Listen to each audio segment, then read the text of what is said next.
जगामधल्या सर्वात समृद्ध, तर्कसंगत आणि परिपूर्ण भाषा असलेल्या संस्कृत भाषेचं संवर्धन आणि जोपासना करण्याची गरज असल्याचं मुख्यमंत्री देवेंद्र फडणवीस यांचं प्रतिपादन.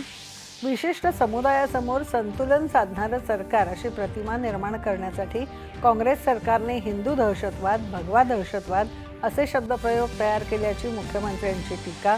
पुण्यातल्या दौंडमधील यवत गावाला उपमुख्यमंत्री अजित पवार यांनी दिली भेट. परिस्थिती आता नियंत्रणात असून घटना घडवणाऱ्यांवर कठोर कारवाई करण्याची मुख्यमंत्र्यांची घोषणा. बिहारमध्ये मतदार याद्यांच्या विशेष सखोल फेर तपासणीच्या मुद्द्यावरून संसदेच्या दोन्ही सभागृहात विरोधकांच्या गदारोळामुळे कामकाज तहकूब. उपराष्ट्रपती पदाची निवडणूक 9 सप्टेंबरला होणार.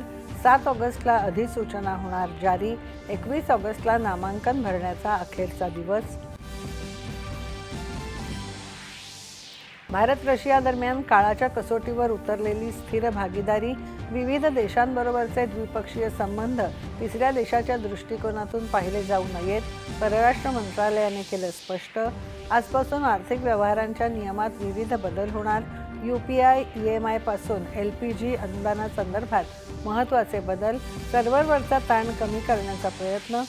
राज्य मंत्रिमंडळात महत्त्वाचा खातेबदल.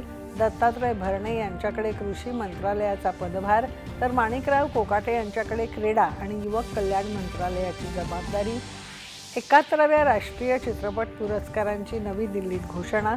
सर्वोत्कृष्ट अभिनेत्री राणी मुखर्जी, सर्वोत्कृष्ट मराठी चित्रपटाचा पुरस्कार श्यामची आई तर नाळ 2 सर्वोत्कृष्ट बालचित्रपटाचा मानकरी.